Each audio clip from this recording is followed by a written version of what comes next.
Alors, ce que je vous montre ici, donc ce qui est l'image en arrière-plan de mon transparent ici, j'ai un peu triché parce que c'est pas une image du télescope Euclide. Peut-être qu'il y a des yeux avertis parmi vous et peut-être que vous aurez reconnu que c'est une image du télescope James Webb. Alors, je l'ai mis parce qu'elle nous dit quand même quelque chose sur ce dont on va entendre parler aujourd'hui. Donc, ce qu'on voit ici sur cette image, c'est en fait un champ de galaxies. Donc, chacune de ces tâches, c'est une galaxie. Une galaxie, c'est un système autogravitant d'étoiles. Donc, ça peut être composé de millions, de dizaines de millions, centaines de millions, de milliards d'étoiles en gravitation, donc tenues ensemble par la gravitation. Et en fait, ce qu'on voit, c'est que ces galaxies, elles sont très variées en termes de taille, en termes de couleur, en termes de morphologie. Mais ces galaxies qu'on voit ici, ce n'est qu'une petite partie de l'univers, donc c'est la matière visible. Mais en fait, on s'est rendu compte au cours du XXe siècle que l'univers est bien plus que ce qu'on en voit. Et ce bien plus, c'est ce qu'on appelle en fait le côté sombre de l'univers.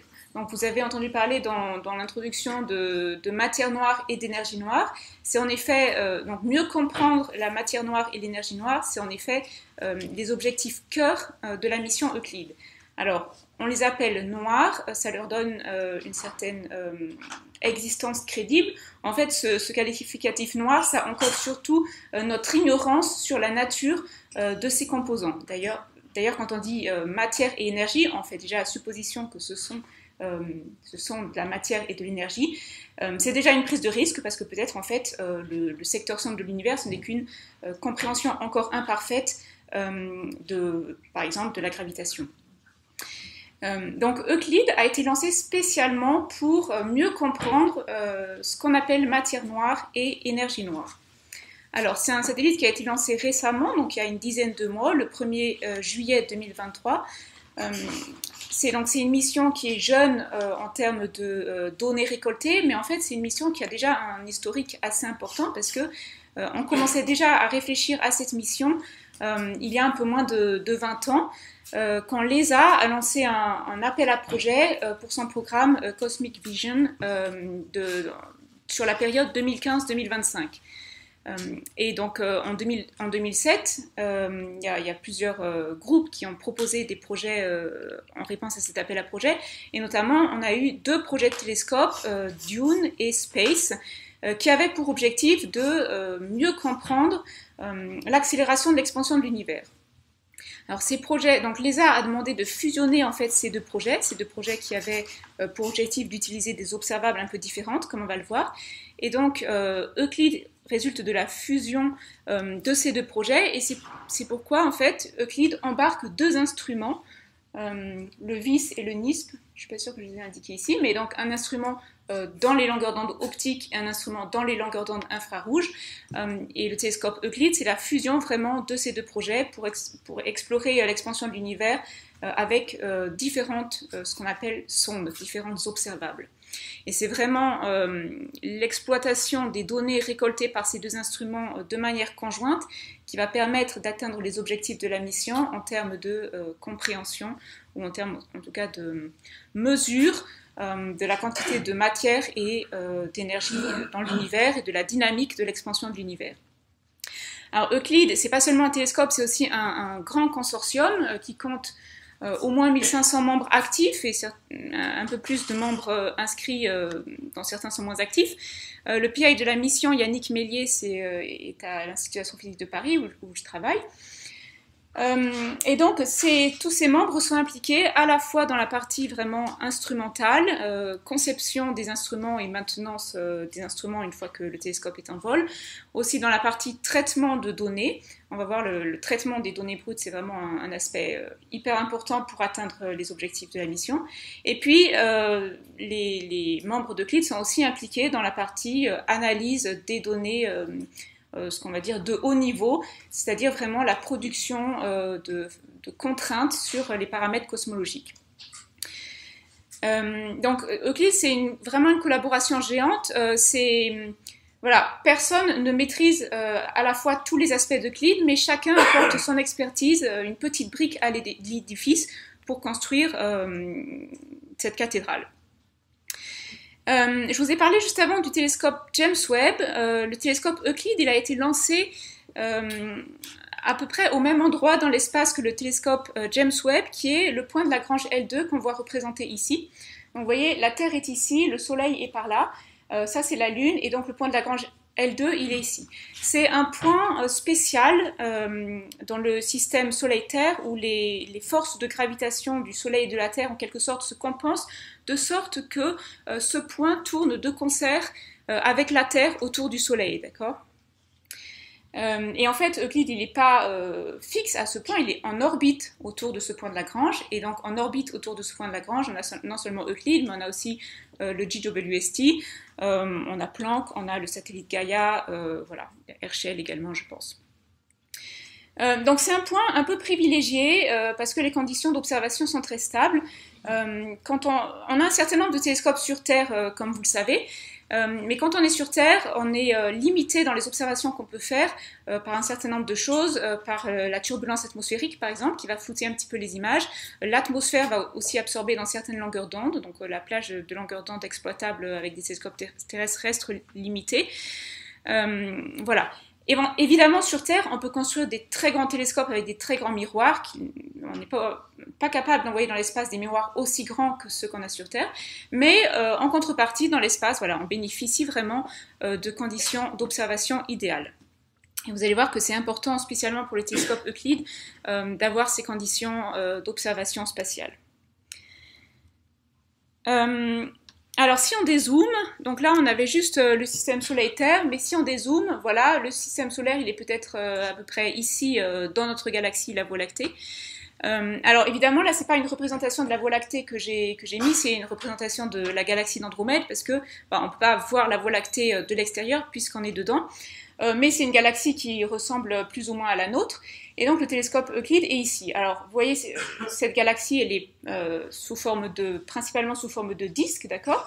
Et quand on regarde le ciel la nuit, là c'est une vue sur le Mauna Kea à Hawaï, toutes les étoiles qu'on voit sont les étoiles de notre propre galaxie, et puis on a cette bande ici plus dense, plus lumineuse, qui correspond en fait au disque de notre galaxie. Puis vous voyez ces zones beaucoup plus sombres qui correspondent à la poussière de notre galaxie qui absorbe notamment dans les longueurs d'onde plutôt bleues. Alors Euclide n'a pas vocation à observer les étoiles de notre propre galaxie et justement il va le relever, va éviter cette bande plus dense qui correspond à notre disque galactique. Euclide a vraiment vocation à regarder ce qu'il y a au-delà de notre propre galaxie. Et donc, ce qu'il y a au-delà de notre propre galaxie, ce sont d'autres galaxies qui remplissent l'univers. Et donc, Euclide va faire une mesure de la distribution spatiale de ces galaxies, également de leur distorsion. Voilà. Alors, pour comprendre pourquoi c'est intéressant de faire ce grand relevé de galaxies, pourquoi c'est intéressant de faire ce relevé afin de comprendre l'univers, son contenu et son évolution, on va remonter un petit peu dans le temps l'histoire de la cosmologie du XXe siècle et je fais ça afin de bien lister ce qu'on sait actuellement de notre univers et ce qu'on cherche encore à savoir. Et en fait, l'astrophysique extragalactique et la cosmologie ont vraiment pris leur essor au XXe siècle. Alors, évidemment, le terrain a été préparé par tous les travaux précédents. Alors là, par exemple, j'ai représenté quelques astronomes du 19e siècle, même fin 18e. Ces astronomes, ils ont fait une classification systématique des étoiles et des nébuleuses de notre ciel nocturne. Et ça commençait à être important parce qu'on s'est rendu compte que déjà dans le ciel nocturne, il n'y avait pas seulement des étoiles, mais il y avait aussi des éléments qui sont plus diffus, donc appelés alors nébuleuses. Ces éléments plus diffus, certains appartiennent à notre propre galaxie, mais certains sont en fait d'autres galaxies.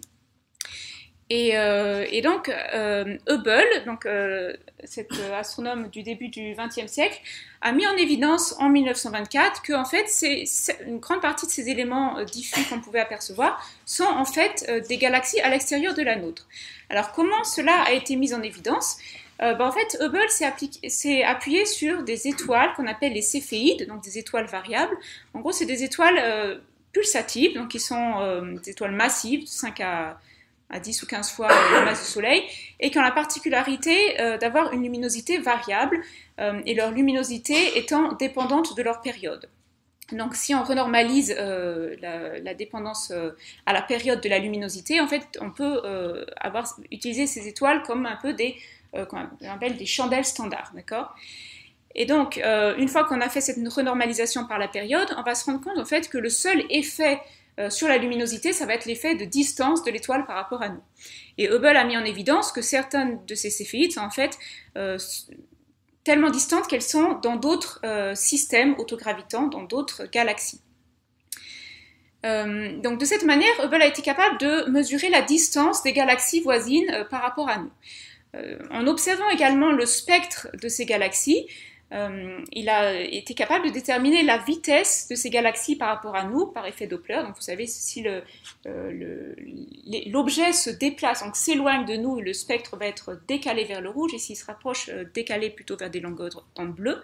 Donc de cette manière, il a déterminé en fait la vitesse radiale de ces galaxies. Et ce faisant, il a construit ce diagramme qu'on appelle le diagramme de Hubble, qui représente la vitesse radiale des galaxies en fonction de leur distance. Alors, l'axe des Y, c'est une vitesse, c'est pas des kilomètres, c'est des kilomètres par seconde, même si sur ce diagramme, il y a écrit kilomètres. Et l'axe des X, c'est une unité de distance, donc le parsec, c'est une unité qu'on utilise souvent en astronomie. Donc, un parsec est de l'ordre de 3,3 années-lumière. Et donc là, ce qu'on voit, c'est qu'en fait, il y a une relation de proportionnalité il y a une grande dispersion autour de la relation, mais il y a quand même une relation de proportionnalité entre la vitesse et la distance de ces galaxies. Et donc la pente ici, la pente de cette droite, c'est de l'ordre de 500 km par seconde par million de parsec, par mégaparsec. Donc ça, en fait, c'est assez étonnant à première vue, parce que ça veut dire que toutes les galaxies s'éloignent de nous, et elles s'éloignent d'autant plus vite qu'elles sont loin. Et en fait, l'hypothèse viable pour expliquer cette observation, c'est que toutes ces galaxies sont sur une métrique, et cette métrique gonfle, un peu comme si vous regardez cette nappe ici à carreaux, et la nappe s'étend, et donc si vous imaginez une galaxie à chacun de ces carreaux, les galaxies s'éloignent les unes des autres parce que la nappe s'étend. Et elles s'éloignent d'autant plus vite qu'elles sont loin. Par exemple, si j'ai une galaxie ici et une ici, celle-ci va s'éloigner 2 fois plus vite de ce croisement ici, parce qu'elle est 2 fois plus loin, d'accord? Donc, l'univers est en expansion, d'accord? C'est la conclusion qu'on peut tirer de ce diagramme. Si on veut comprendre un petit peu ce que ça représente ici, une pente de 500 km par seconde par mégaparsec, en fait, ça équivaut à dire que si j'ai un cube, un volume d'univers de 1 mégaparsec de côté, il va grossir de 500 km toutes les secondes, d'accord? Alors, depuis, cette mesure a été raffinée avec des observations plus précises, etc. Donc maintenant, on est à une valeur de la constante de Hubble plutôt de l'ordre de 70 km par seconde par mégaparsec. Mais cette observation des galaxies, de l'expansion de l'univers par cette mesure était robuste et voilà, a été confirmée. Une des conséquences, alors ça c'était un film, malheureusement je ne peux pas vous le montrer parce que c'est un PDF, mais donc je vais tout de suite passer à la suivante. Donc en fait, une des conséquences de cette expansion de l'univers, ça va être le décalage des longueurs d'onde vers le rouge, donc le décalage des spectres des galaxies vers le rouge, et d'autant plus que les galaxies sont loin, d'accord? Donc ce qu'on voit ici on voit le spectre d'une galaxie, donc Z égale 0, ça veut dire la galaxie est dans notre voisinage, d'accord? Ça quantifie le décalage vers le rouge. Et une galaxie plus distante va avoir un spectre qui va être davantage décalé vers des longueurs d'onde plus grandes, donc on dit vers le rouge, et d'autant plus qu'elle est loin, d'accord? Ça, c'est intéressant parce qu'en fait, si on est capable de mesurer le décalage du spectre des galaxies vers le rouge, sachant un modèle cosmologique, on va être capable de mesurer leur distance et donc on va pouvoir commencer à cartographier l'univers. Donc ça, c'est une des premières cartographies un peu grande échelle de l'univers qui a été faite. Et donc, ce qu'on voit est assez intéressant. Donc, alors, ici, on a l'observateur. Et donc la distance radiale, elle est indiquée ici, et elle est exprimée en vitesse, d'accord? Parce que en gros, c'est la vitesse de fuite des galaxies par rapport à l'observateur. Et là, mais vous pouvez prendre ça comme une distance, d'accord? Et là, ce qu'on voit en fait, c'est que, donc c'est comme si on prenait une tranche, en gros, dans un volume tridimensionnel d'univers. Et là, ce qu'on voit, c'est que les galaxies ne sont pas réparties uniformément sur cette carte, mais sont par paquets. Et ces paquets sont eux-mêmes reliés par des structures un peu plus allongées, donc des structures filamentaires. Donc à cette époque, on parlait de structures en bulles de l'univers, parce qu'on a ces grands espaces vides entourés par des structures plus denses. Un peu plus tard, à mesure que les observations s'affinent, etc., on a commencé à parler de toiles cosmiques, parce que c'est vraiment l'impression que ça donne, qu'on a, voilà, ce grand réseau forme comme une toile cosmique. Alors, la toile cosmique, elle émerge naturellement sous l'effet de la gravité, du fait que les petites surdensités dans le champ de densité initial ne sont pas parfaitement sphériques, et donc la gravité va avoir tendance à amplifier les anisotropies. Et donc là, vous voyez maintenant la distance radiale, elle est plus exprimée en vitesse, mais elle est exprimée en redshift, donc décalage vers le rouge, mais on peut prendre ça comme une mesure de la distance. Donc là, ce qu'on a vu plusieurs choses. On a vu que il y a des galaxies à l'extérieur de la nôtre, l'univers est en expansion, et puis la distribution de la matière à grande échelle est structurée dans cette toile cosmique. La cosmologie a fait également d'autres découvertes majeures au cours du XXe siècle, et notamment, ah oui, je vais juste dire ça avant parce que c'est important. Je pense que vous le savez déjà, mais la vitesse de la lumière est finie, d'accord? Donc ça veut dire que quand je regarde le Soleil, je le vois tel qu'il était quand il a émis la lumière, donc je le vois tel qu'il était il y a 8 minutes environ. Donc c'est vrai pour tous les objets distants, et donc plus on regarde de loin, plus on va sonder les objets tels qu'ils étaient dans un univers jeune, en gros.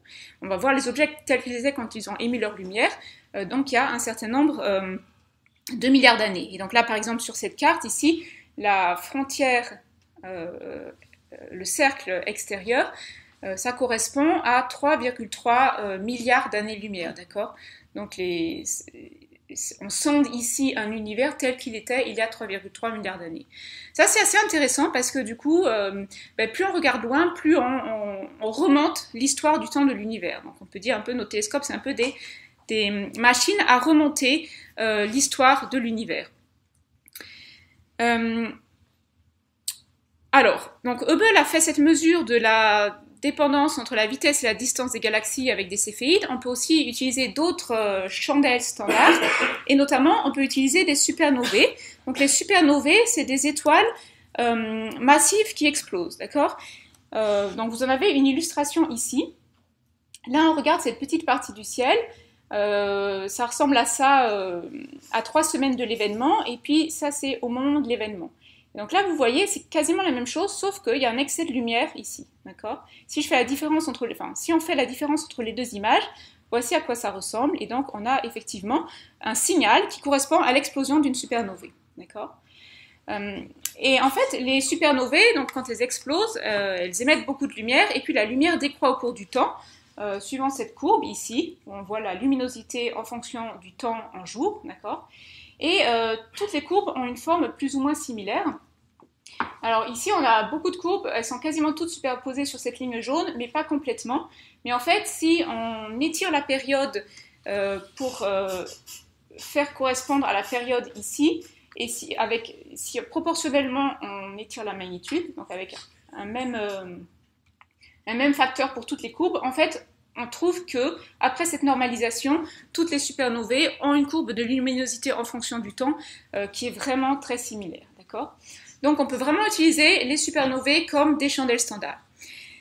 Et donc ça, c'est leur luminosité intrinsèque, mais donc l'autre effet sur la luminosité, ça va être la distance de l'objet par rapport à nous. Et donc plus l'objet est distant, plus la luminosité va être faible.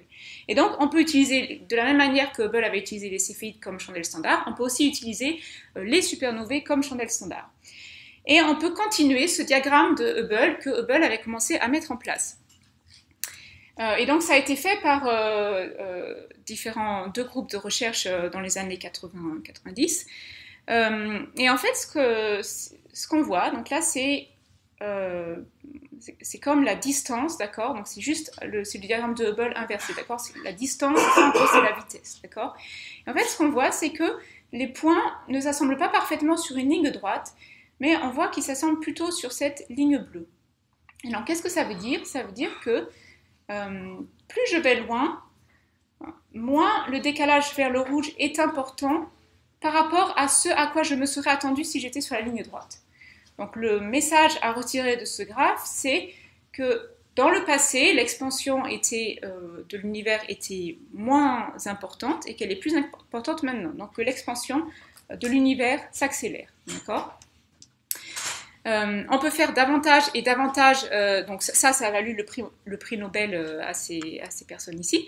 Et donc on peut faire davantage et davantage d'observations, et en fait on se rend compte que ici sur cette courbe, vous voyez, si je suis relativement proche en distance par rapport à l'observateur, par rapport à nous, c'est vraiment difficile de distinguer entre la courbe bleue et la courbe rouge.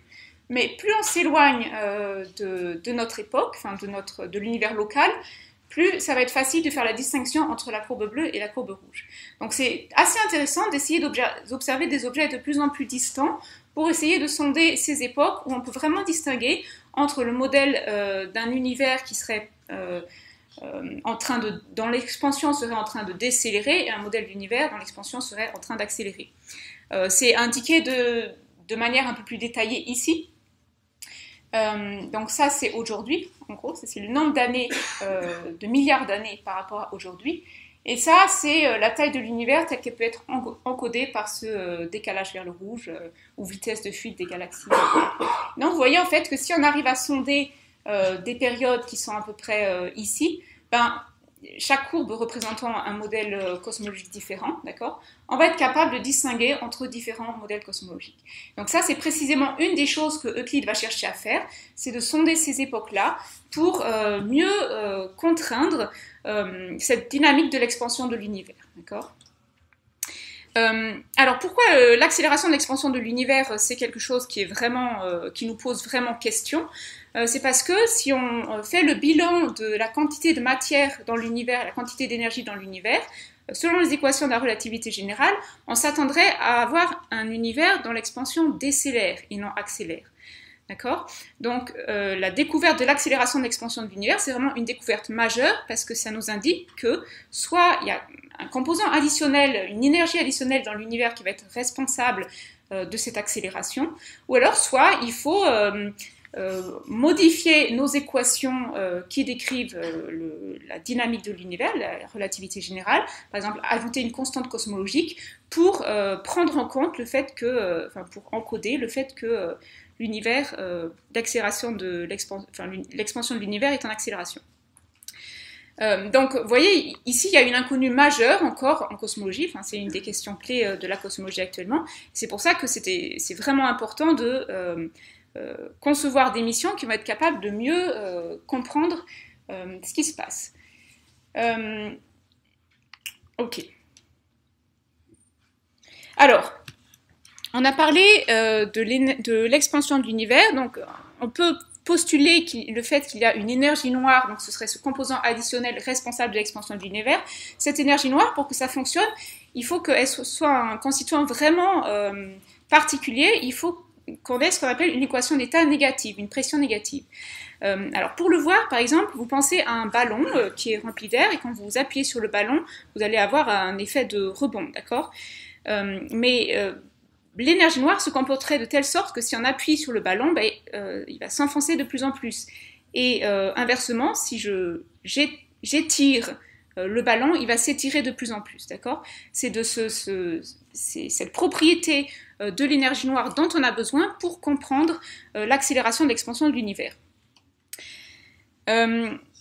Donc, voilà cet ingrédient un peu mystère qu'on a commencé à entrevoir. Au cours du XXe siècle, on a entrevu un autre ingrédient mystère que vous connaissez certainement, qu'on appelle la matière noire. Alors, comment a-t-on découvert la matière noire ? Alors, mon exposé est loin d'être exhaustif, je préviens tout de suite, donc je vous donne juste des petits indices pour comprendre un petit peu les grandes questions de la cosmologie actuelle. Et ici, je vous présente cette observation par Zwicky. Donc, ce qu'on voit ici, c'est un amas de galaxies, d'accord ? Chaque point, c'est une galaxie, et ces galaxies forment cet amas qui est autogravitant, d'accord, qui est tenu à l'équilibre. Les galaxies sont tenues ensemble par la gravitation. C'est l'amas de la chevelure de Bérénice. Et en fait, donc, comme ce système est à l'équilibre, on peut écrire l'équilibre du viriel, donc cette relation entre l'énergie potentielle qui dépend de la masse de matière et puis l'énergie cinétique qui va être une fonction de la vitesse des galaxies dans l'amas. Et alors en fait, si on compte la masse dans cet amas en regardant par exemple la lumière émise par les galaxies et si on essaye de déduire de ça la masse, on se rend compte que cet amas ne devrait pas être à l'équilibre parce que la dispersion des galaxies est trop grande par rapport à la masse contenue dans l'amas. D'accord ? L'amas, les galaxies, se seraient déjà séparées les unes des autres, sachant leur vitesse de dispersion, s'il y avait dans l'amas que la masse telle qu'on la voit. Et donc ça suppose qu'il y a dans l'amas une quantité de matière additionnelle qu'on ne voit pas. Donc ça a été le point de départ pour émettre l'hypothèse de la matière noire. Une autre observation qui peut être bon de mentionner, c'est celle par Vera Rubin. Et donc elle a observé les vitesses de rotation des galaxies, d'un certain nombre de galaxies. Donc en fait, là ce qu'on voit, c'est la vitesse de rotation en fonction de la distance au centre de la galaxie. Donc la vitesse de rotation, c'est en gros la vitesse d'une étoile en orbite au centre de la galaxie, d'accord ?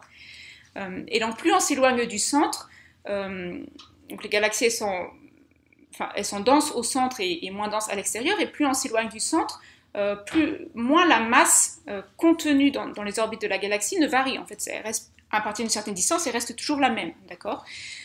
Et donc on devrait voir la courbe de rotation qui descend, d'accord ? Plus on s'éloigne du centre. Mais en fait, ce qu'on observe, c'est qu'on observe ce plateau dans les courbes de rotation des galaxies. Et ça laisse supposer qu'il y a en effet potentiellement une forme de matière additionnelle à la matière visible qu'on ne voit pas et qui serait responsable de cet effet, et donc qui pourrait être appelée matière noire.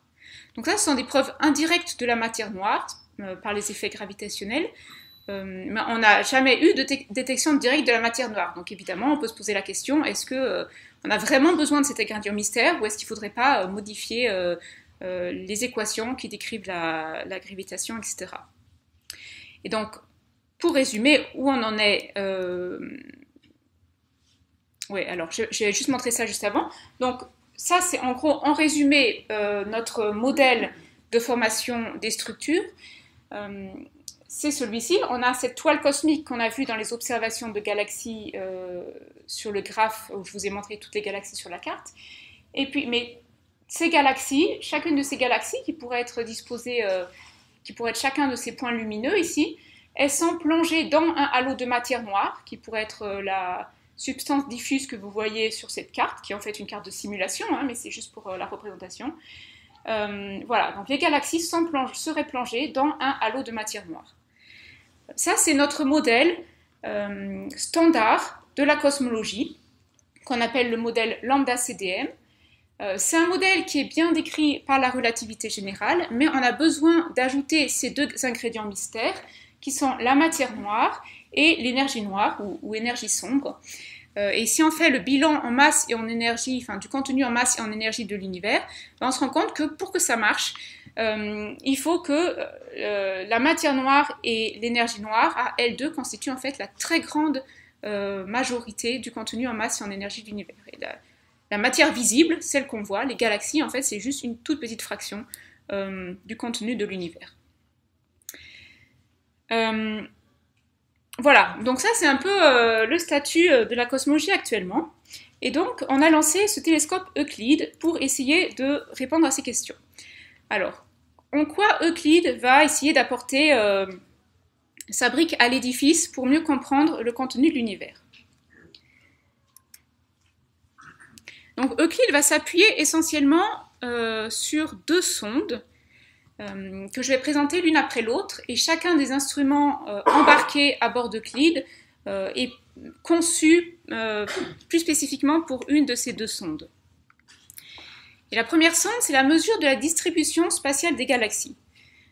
Alors ça, pareil, c'était supposé être un petit film, mais c'est pas grave, vous voyez quand même comme ça. Là, ce qu'on voit, c'est un peu ce que j'ai montré avant. Chacun des ensembles de couleurs, c'est un amas de galaxies. Et puis vous voyez la matière diffuse tout autour qui correspond à la matière noire. Et donc Euclide, ce que le télescope va faire, enfin, ce qu'on va faire avec ce télescope, c'est qu'on va compter non seulement les amas, mais aussi les galaxies individuellement. Donc on va faire des comptages de galaxies et on va aussi mesurer leur distribution spatiale. Donc on va mesurer les distances caractéristiques entre les galaxies. Donc en gros, on va prendre des paires de galaxies, on va regarder typiquement ces paires de galaxies sont à quelle distance. Donc on va faire ce qu'on appelle des mesures de la fonction de corrélation à deux points.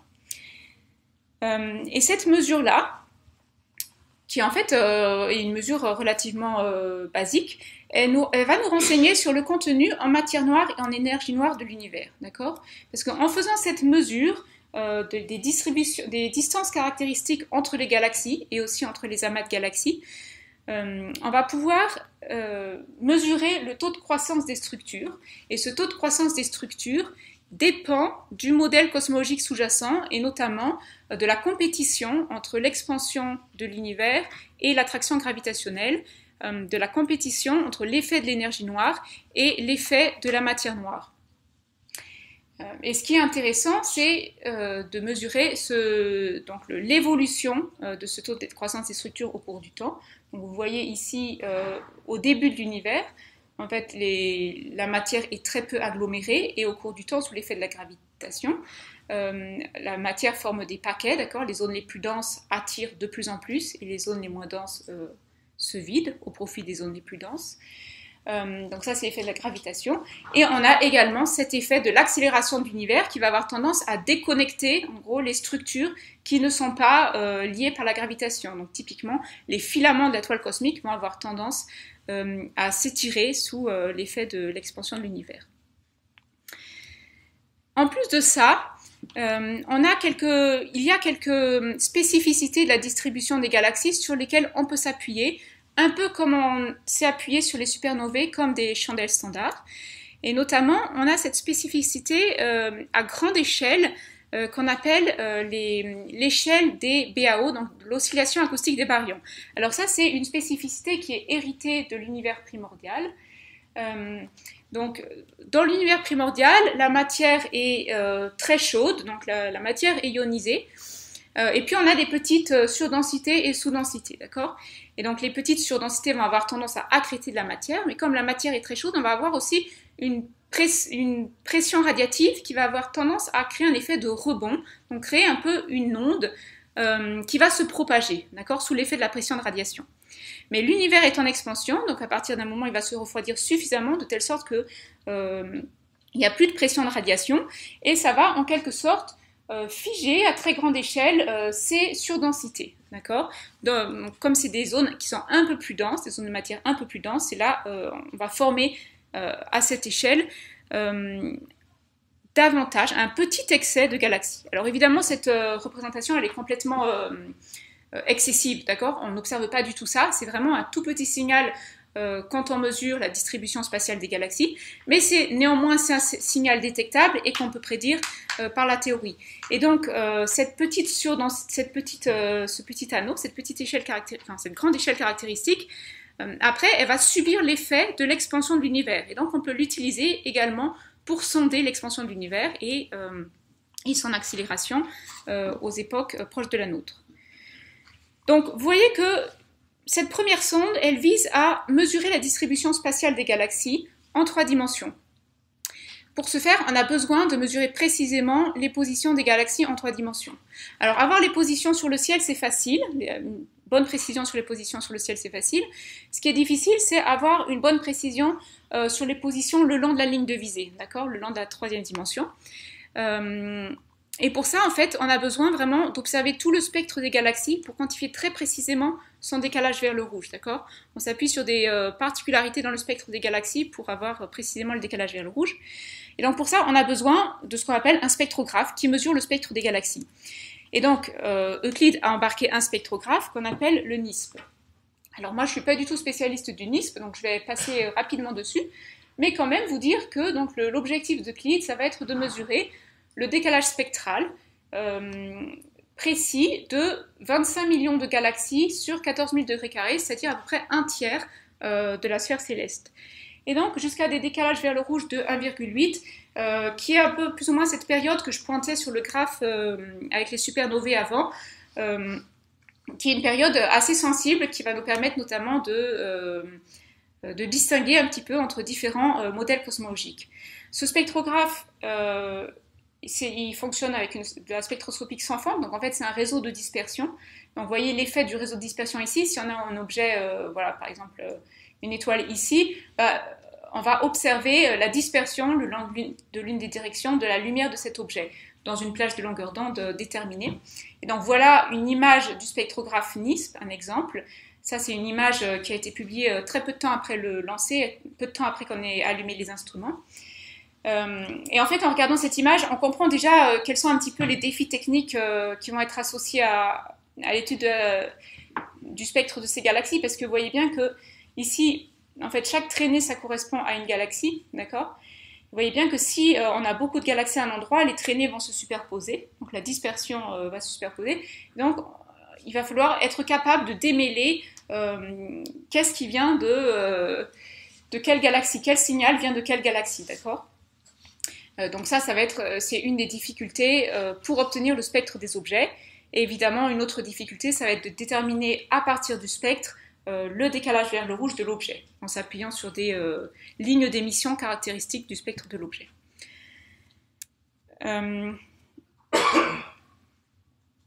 Donc voici pour la première sonde, ça va être mesurer la distribution spatiale en 3D des galaxies. Un autre effet sur lequel on va s'appuyer, c'est une conséquence assez géniale de la relativité générale qui est la distorsion de galaxies d'arrière-plan par la masse qui est présente en avant-plan. Donc c'est ce qu'on appelle le lentillage gravitationnel. Donc là, ce que vous voyez, c'est une image observée par le télescope James Webb, que vous avez peut-être déjà vue, c'est une image qui est assez connue. On a un amas de galaxies au centre de l'image, et puis on a d'autres galaxies. On va regarder en particulier les galaxies rouges. Donc si elles sont rouges, c'est probablement que leur lumière est décalée vers le rouge, d'accord? Plus les galaxies sont loin, plus elles vont apparaître rouges. Et en fait, on voit que ces galaxies d'arrière-plan, elles sont distordues. Et elles forment des arcs comme ça. Et donc ça, c'est ce qu'on appelle le lentillage gravitationnel. Alors pour comprendre un peu mieux comment ça marche, supposons qu'on ait une galaxie ici et qu'on ait ici l'observateur, donc la lumière se déplace en ligne droite, et puis supposons maintenant qu'on ait un amas de galaxies entre l'observateur et nous. Donc cet amas, en fait, ce qu'il va faire, c'est qu'il va courber l'espace-temps, et donc la lumière, elle va pas se déplacer en ligne droite, mais elle va parcourir un chemin qui va dépendre de la quantité de masse dans l'amas. Et donc, ce que nous, on va observer, la position apparente de la galaxie, ça va être, si on poursuit cette ligne droite ici, on va observer une position apparente de la galaxie ici, alors que la position réelle de la galaxie est ici, d'accord? Pour illustrer davantage cet effet, je m'appuie sur des simulations hydrodynamiques qu'on a produites à l'Institut d'astrophysique de Paris, où on modélise cet effet de lentillage gravitationnel. Donc là, ce que vous voyez, c'est une image d'une simulation. Et sur cette image-là, il y a un amas de galaxies, il y a des galaxies très brillantes en avant-plan, et puis il y a des galaxies en arrière-plan. Donc ça, c'est produit à partir d'un ordinateur. Et ça, c'est une version qui est sans lentillage gravitationnel. D'accord? Donc on n'a pas implémenté l'effet du lentillage gravitationnel. Et maintenant, je vais vous montrer la version avec lentillage gravitationnel, et on obtient ça. D'accord? Alors je vais le faire rejouer. Donc voici sans lentillage gravitationnel, et voici avec lentillage gravitationnel. Et donc là, c'est assez apparent qu'on observe ces arcs autour de l'amas. Et puis, c'est aussi assez intéressant de voir le déplacement des galaxies en arrière-plan. Donc si vous suivez les flèches rouges, ça c'est sans lentillage gravitationnel. Et puis ça, c'est avec lentillage gravitationnel. Et donc vous voyez que par exemple, cette galaxie-là qui est en avant-plan, elle ne bouge pas. Mais celle-ci qui est en arrière-plan, elle va se déplacer sous l'effet du lentillage gravitationnel. Donc l'effet sur le déplacement à partir d'une simulation numérique, il est super frappant, mais en fait, c'est le même effet qui agit quand on a les formes des galaxies qui vont être étirées. C'est très frappant quand on a un amas qui est très massif, c'est ce qu'on appelle le lentillage gravitationnel fort. Et donc, si la configuration est favorable, on peut même observer des arcs ou des anneaux comme ça, de distorsion des galaxies d'arrière-plan. En pratique, ça, ce sont des événements qui sont assez rares. mais en pratique, on a un champ de galaxies et puis on a de la matière en avant-plan et donc on va observer des distorsions légères des formes des galaxies. Donc c'est ce qu'on appelle le lentillage gravitationnel faible. À l'œil, on voit quasiment rien, mais si on est capable de faire une mesure statistique des distorsions des galaxies et de les corréler à leur position, ben, on va pouvoir en déduire la quantité de matière en avant-plan de manière statistique. Je vous en montre ici une autre illustration. Si vous êtes curieux, vous pouvez vous connecter à ce lien qui est assez bien fait parce que vous pouvez jouer un petit peu avec la distribution de matière, etc. Donc, imaginons que je regarde ce champ de galaxies-là. Là, je l'ai divisé, enfin, la personne qui a fait ce site l'a divisé en 6 sous-ensembles. Et à l'œil, vous voyez, ben, les galaxies, elles sont un peu distribuées, on dirait un peu presque de manière aléatoire, mais en tout cas, elles ont des orientations qui leur sont propres. Elles ont aussi des formes qui leur sont propres, qui dépendent de leur évolution propre. Donc, c'est assez difficile à l'œil d'en déduire quelle est la distorsion due à potentiellement la présence de matière en avant-plan. Donc ce qu'on va faire dans Euclide, c'est qu'on va faire des mesures statistiques. Donc par exemple, si on superpose les formes des galaxies dans un de ces sous-ensembles, les particularités qui sont propres à chacune des galaxies vont se moyenner, et ce qui va rester, c'est la tendance générale due à la distorsion commune de ces galaxies vis-à-vis de la matière au premier plan. Donc, par exemple, c'est ce qu'on fait ici. Donc là, si on superpose toutes ces formes, on obtient cette forme moyenne. Et on peut refaire ici. Et là, on obtient cette forme moyenne. Et donc, on peut le faire pour chacun des carrés. Et on obtient la distorsion moyenne dans chacun des sous-ensembles. Et alors, en voici une autre vue. Donc, par exemple, voici un champ de galaxies, voici la distorsion moyenne dans chacun des sous-ensembles. Et là, maintenant qu'on a fait cette démarche un petit peu statistique de moyenne sur un certain nombre de galaxies, ben, on voit bien que c'est probablement là qu'on a un grumeau de matière noire qui cause cette distorsion. Alors, pour exploiter pleinement cette sonde cosmologique, en fait, ce dont on a besoin, là, c'est pas tellement d'avoir des précisions folle sur la position des galaxies, mais on a besoin d'avoir des très bonnes mesures des formes des galaxies. Donc on a besoin de prendre des photos à haute résolution de ces galaxies. Et pour ça, on va utiliser un photomètre, qui est l'instrument VIS, qui est le deuxième instrument embarqué à bord d'Euclide. Donc l'objectif de l'instrument VIS, ça va être de mesurer précisément les formes de plus de 2 milliards de galaxies, sur la même surface que l'instrument NISP, d'accord, 14 000 degrés carrés, à l'aide de la photométrie. Donc, il va faire de l'ordre de 40 000 clichés sur une période de 6 ans.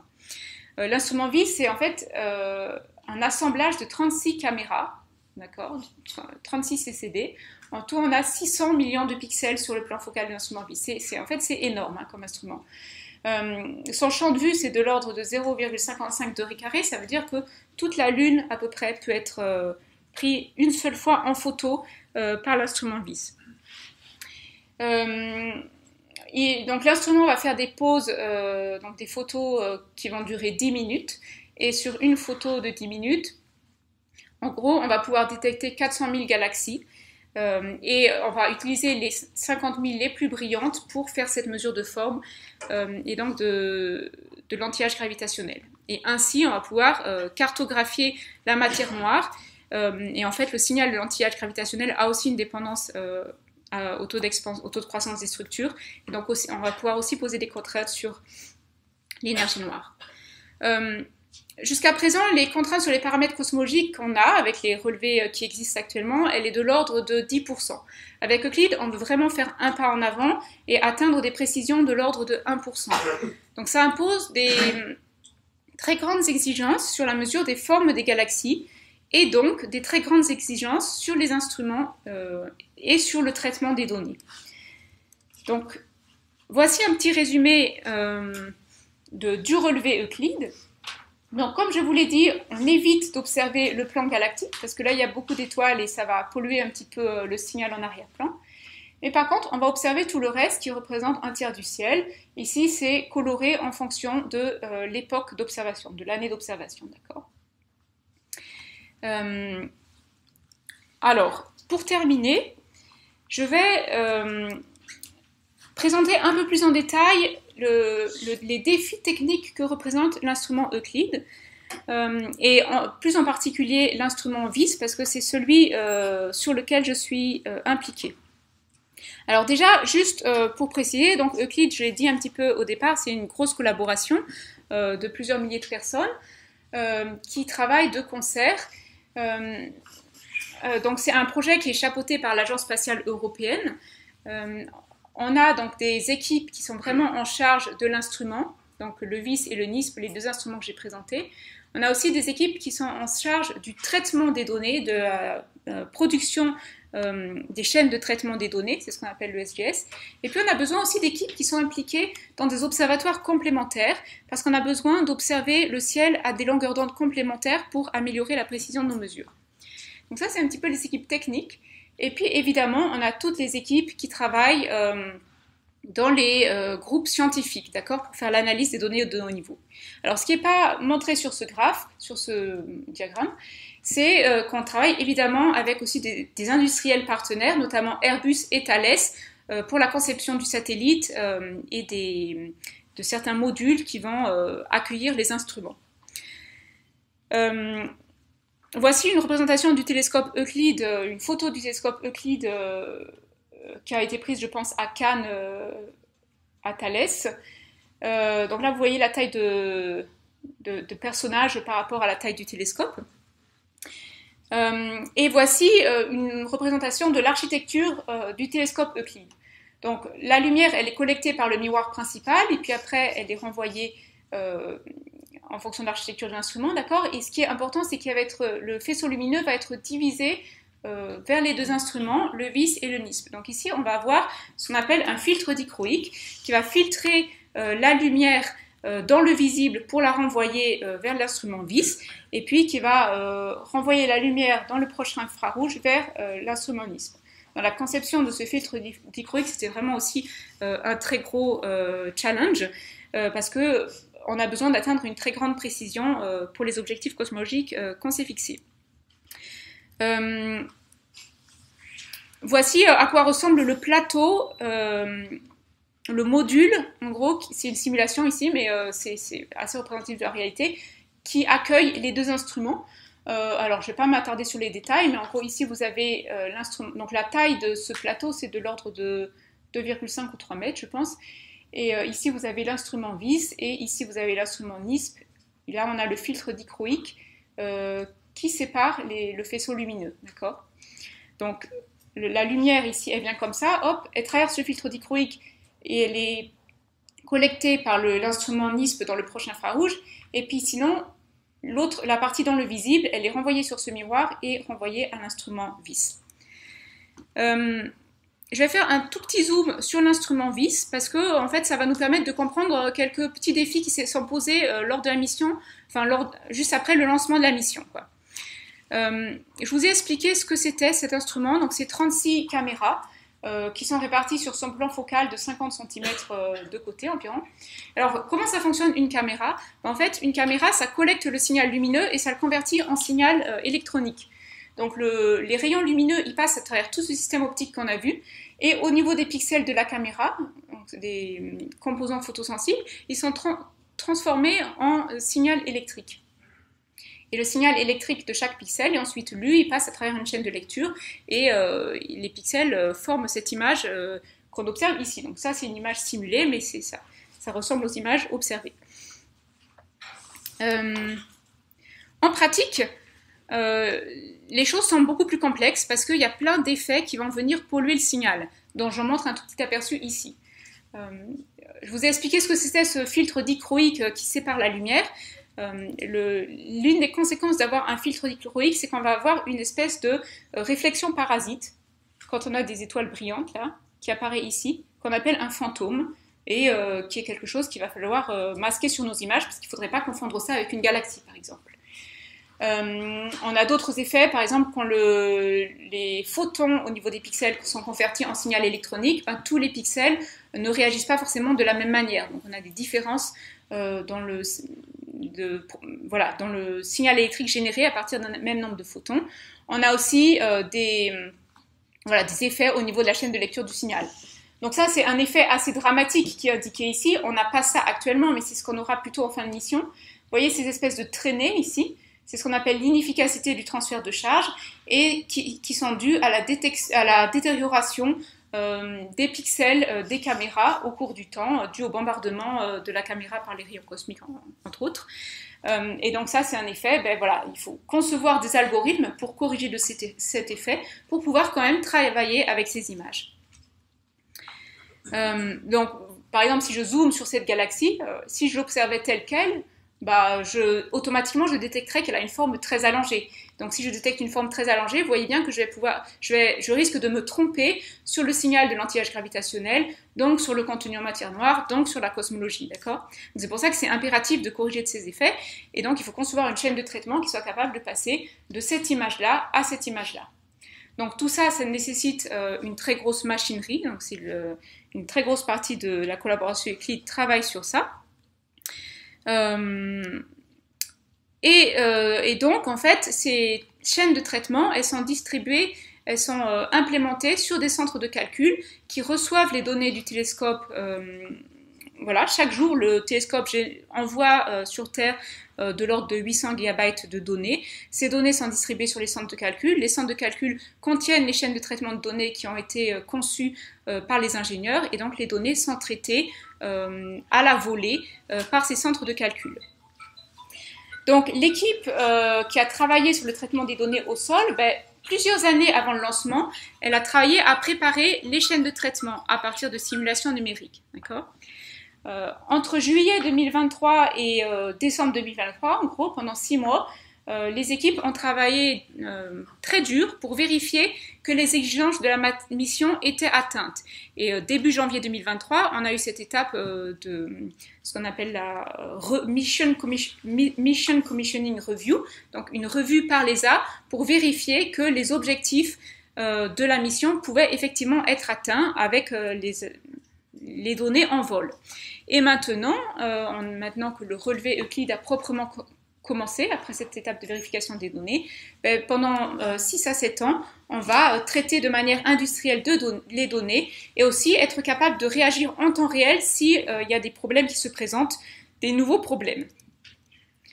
Ça, c'était pour faire une petite pause dans ma présentation, et c'est censé être un film qui est très sympa, que vous pouvez trouver sur Internet. Et en fait, c'est des images prises par c'est des images cumulées, disons, prises par le Canada France Hawaii Telescope, donc il y a un télescope sur le Mauna Kea à Hawaï, et sur lequel on voit le télescope Euclid qui se déplace en direction du point de Lagrange L2. Alors, pour finir, je vais vous montrer quelques-uns des défis qui se sont présentés à nous depuis le lancement. Alors, après le lancement, donc le télescope a pris 1 mois pour se déplacer vers le point de Lagrange, L2, et on a petit à petit, on a allumé les instruments, donc le VIS et le NISP. Et en particulier, quand on a allumé le VIS, je pense que les gens qui ont regardé les premières images du VIS ont dû avoir vraiment des sueurs froides, parce que en fait, c'est ce qu'ils ont vu, c'est ça. Et là, ce qu'on voit, c'est une forte lumière parasite ici, d'accord, qui occupe une très grande partie du plan focal du VIS.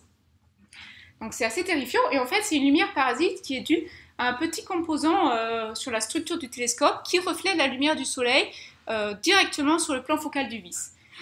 Alors ça n'avait pas été anticipé avant, et donc il a fallu réagir à ce problème, et en fait on s'est rendu compte que cette lumière parasite dépend de l'orientation du télescope par rapport au soleil, et donc il est tout à fait possible de minimiser son effet en choisissant les angles d'orientation du télescope appropriés.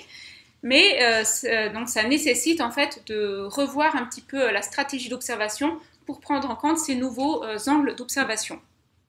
Ça nécessite aussi de bien calibrer, faire des pauses de calibration suffisamment précises pour soustraire la lumière parasite si elle est trop importante. Un autre défi qui s'est présenté à nous, c'est des problèmes dans le système de guidage du télescope.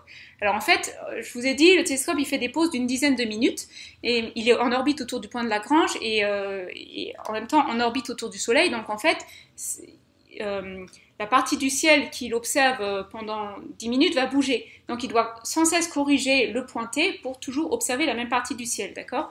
Et pour corriger le pointé, on s'appuie sur des étoiles brillantes, en gros, et donc il va s'attacher à suivre ces mêmes étoiles brillantes.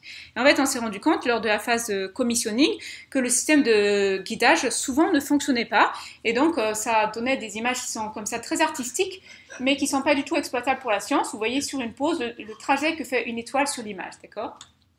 Donc le système de guidage était conçu par Thales, et en fait ils ont donc très vite réagi au milieu de l'été, et donc ils ont fait des mises à jour logicielles qui ont permis voilà, de corriger de ce défaut de guidage. Et donc maintenant ça fonctionne très bien. Alors, un autre défi qui est assez important en ce moment, c'est qu'il faut, quand on est en vol, on n'est pas sensible à la météo terrestre, mais on est sensible à la météo spatiale. Alors, je pense que vous êtes tous au courant que ce week-end, notamment, beaucoup de personnes ont vu des aurores boréales jusqu'à des latitudes très basses. Là, vous avez une photo d'une aurore boréale c'était en novembre dernier à Edinburgh. Et donc, les aurores boréales, en fait, elles sont dues à des flux de particules chargées en provenance du Soleil. Et habituellement, en fait, on les observe surtout près des pôles parce que le champ magnétique terrestre guide ces particules vers les pôles, d'accord? Et donc ces particules chargées, elles interagissent avec l'atmosphère terrestre et elles créent ces signaux lumineux.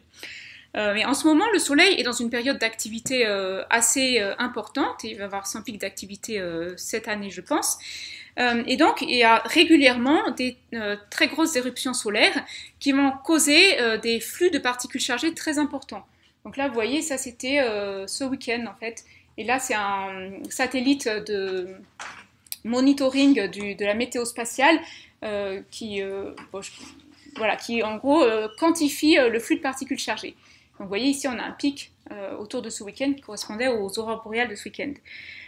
Alors ça c'est hyper joli quand on est sur Terre, mais pour notre télescope ça a un effet qui peut être assez important, parce que ces particules chargées en fait elles vont créer un signal électronique qui va polluer l'image. Comme on le voit ici, ça fait ces traînées ici sur l'image. Et donc, il y en a plein. Hein. Donc, la plupart du temps, on est capable de les masquer. Mais voilà, quand il y a un événement solaire de très grande ampleur, en fait, on va être obligé de jeter l'image, en gros, et qui va être inexploitable pour la science. Donc là, il y a aussi un gros travail de suivi en temps réel, en fait, de la météo spatiale et de masquage des rayons cosmiques sur les images. Et pour terminer, je vais m'attarder sur cet autre problème, qui est la glace. Alors, tous les satellites spatiaux, en fait, sont soumis à ce problème. Ici, on a une image qui correspond au télescope Gaia. Et en fait, quand le télescope a été assemblé, il y a certaines molécules qui se sont déposées sur le matériau isolant, ici, multilayer, un matériau à plusieurs couches isolants qui entoure le module de charge utile d'Euclide. Et dans l'espace, en fait, ces molécules vont se déposer sous forme de glace sur certaines des surfaces optiques du télescope. Vous avez vu, on a plusieurs miroirs dans le télescope. Et la conséquence de ça, alors c'est vraiment des couches nanométriques, hein, mais la conséquence de ça, c'est que on va perdre du flux. C'est-à-dire qu'une étoile qu'on observe avec une certaine luminosité, par exemple qu'on a observé avec une certaine luminosité en août, nous est apparue moins brillante en décembre du fait de cette couche nanométrique de glace sur certaines des surfaces optiques.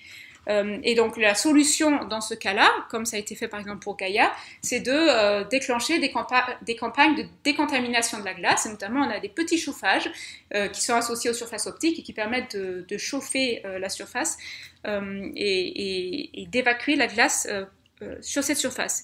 Donc là vous voyez par exemple la perte de flux en gros en fonction du temps pour le télescope Gaia. Vous voyez, on perd à chaque fois du flux et chaque chute ici, ça correspond aux campagnes de décontamination. D'accord ? Donc c'est un effet qui est connu. Et du coup, pour Euclide, on a en effet, au mois de mars, on a déclenché une campagne de décontamination de l'une des surfaces optiques qu'on pensait être la plus susceptible d'héberger de la glace, en gros. Et voici le résultat. Donc c'est un communiqué de l'ESA. Et donc en fait, là, ce qu'on mesure, en gros, c'est la variation de lumière collectée en fonction du temps. Et vous voyez qu'au moment de la campagne de décontamination, ben,